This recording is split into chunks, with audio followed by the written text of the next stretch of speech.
Hey, thanks for checking out this D&D theory video.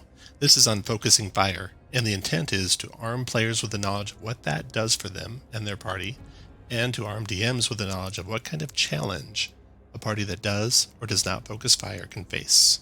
So in this scenario, I have a band of heroes circled in green at the top of the screen that have infiltrated a Yuan-Ti temple, and defending this Yuan-Ti temple for Yuan-Ti. I've abstracted the combat a little bit such that each individual can take 4 hits before they die, and on their turn, each individual will inflict 1 hit worth of damage. The first scenario we look at will be a party that does not focus fire. And since this is a straight up fight, you would expect that whoever wins initiative in this battle is going to win the battle. And so we'll give the initiative to the heroes. In their first round, the heroes will each step forward and do 1 damage to each of the Yuan-Ti. Each of the Yuan-Ti in return will do 1 damage to each of the heroes. This will continue back and forth until everyone is at 1 hit remaining. In the final round, whoever won initiative will win this fight, and since we gave that to the heroes win the fight and finish off the Yuan-Ti. So this band of heroes that entered that fight, they took a total of 12 hits. Now let's look at the same fight, but with a group of heroes that focus fire. So I've reset the battlefield here, and to successfully really focus fire while keeping the monsters to not focus fire, you kind of have to be on the offensive and defensive both in your movements. So the heroes will go first. These 4 all take out that Yuan-Ti. Now they don't want to stay where they're at because this would cause 3 of these Yuan-Ti to most likely go after their rogue. So what can they do? They can all shift down 1. This will still expose the rogue to more of a likelihood of attack, but at least it will give some chance that the Yuan-Ti spread out their attacks. And for purposes of this illustration, we'll assume they do. So each Yuan-Ti does 1 hit to 3 different heroes.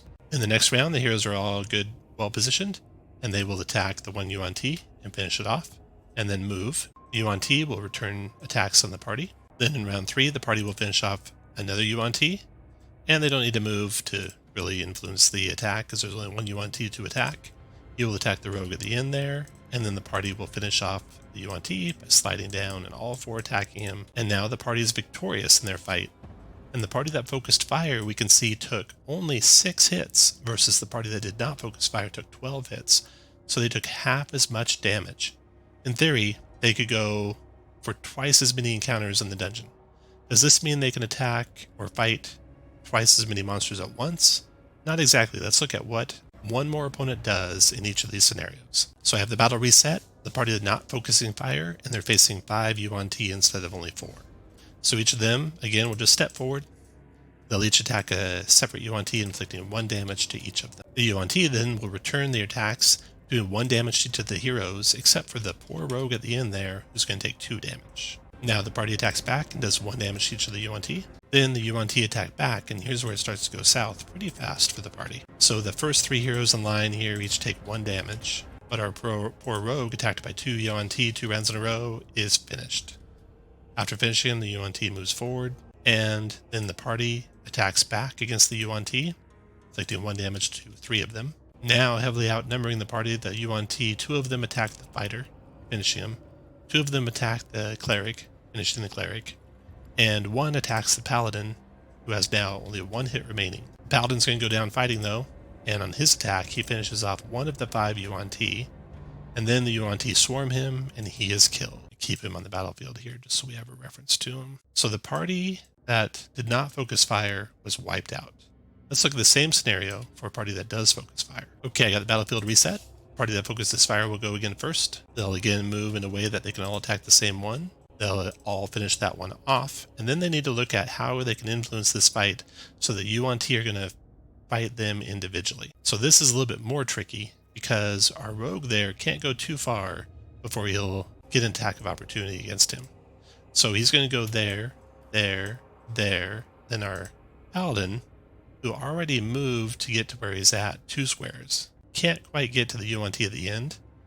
So he's going to have to stay there in the hope that the Yuan-Ti all shift down, which for illustration purposes we'll assume they do, and they all attack the party there, and each of the party members takes 1 hit. In the next round, all 4 party members attack 1 of the Yuan-Ti, and again all shift down after their attack 1 square, such that UNT attack different party members each. Then in the next round, all 4 party members again attack 1 UNT, and again all shift down, hopefully not setting off a snake trap on that snake statue there.